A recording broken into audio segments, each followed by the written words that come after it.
We just celebrated our 28th wedding anniversary on the weekend, and we met through mutual friends. We were introduced and hit it off, and the rest is history. Yeah. I've always had a really close relationship with both my parents. I'm an only child, obviously, so I grew up playing hockey, and it wasn't just, yeah, my dad was my coach, but my mom was always really involved in everything I did. Our life was fantastic, absolutely fantastic. We've got a beautiful daughter. We both had raging careers, busy and successful, and living life to the fullest. There is no question. And as cliche as it sounds, in a moment, it all changed. We had noticed some of her cognitive decline at the end of her career. Chris had a very successful career in software sales. So the requirement to learn new technology all the time was a very high priority in the role. And that's one of the things that we recognized early, is Chris's ability to take on new information was not what it was previously. It started where I wasn't being able to, like the way I normally would be, to be doing something with my clients and that sort of thing, and trying to get some of my stuff finished. I'd be working at home a bit here and there. And so I was doing all that. And so I went with that for a while, and I thought it was just all the new equipment that we have now, like they just go it further. And but it really wasn't, I wasn't comfortable with my clients even to talk to them. I mean, I did, but it was not the same. So, and Mark then finally realized too that that's what I just worked until all night, all morning, trying to make up all this stuff.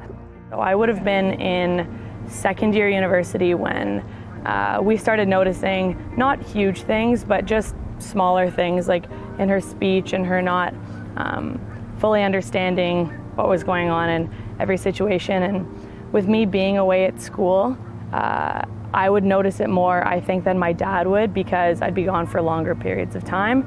So I would know who she was when I left. I'd come back, call it 2 months later, and I'd be like, oh, she's a lot different here.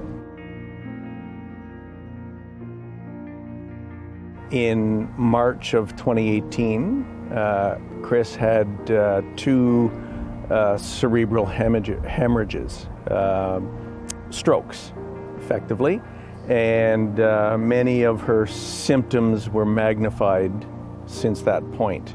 Her capabilities were diminished from that point forward. So her frustrations arise out of not being able to do everything that she could once do.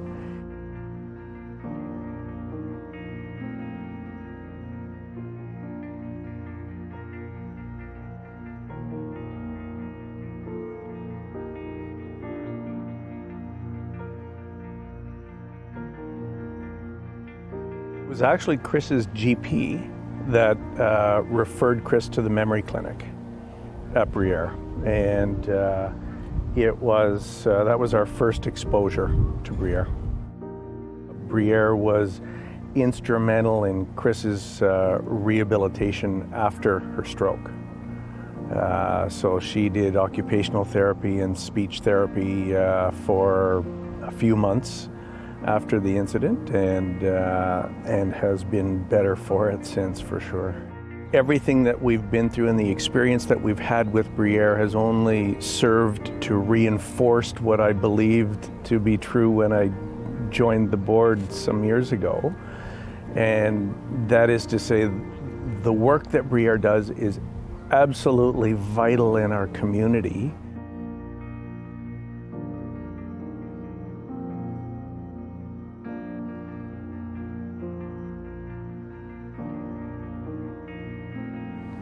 It was an appointment that we had with Dr. Frank. Chris and I went in and sat down with him. It was on a Tuesday, I remember, because the results of a clinical study had just been published the day before. It was a clinical study that Dr. Frank and his international colleagues had very high hopes for success, that they might have found something that would be the trigger for Alzheimer's that would lead them to find a cure. And the results were published, and the clinical study was not successful. And Dr. Frank was completely deflated, crestfallen in his demeanor. And it struck me in that moment that he will find a cure. There's absolutely no question that he will find a cure. It does require funding. It does require us, the community, to support this kind of research, because without the support, it doesn't happen. That's exactly why Chris wanted to contribute to this today. It's one of the things I can do. You know, I talk about my do, can't do. This is one I can do, just to help people.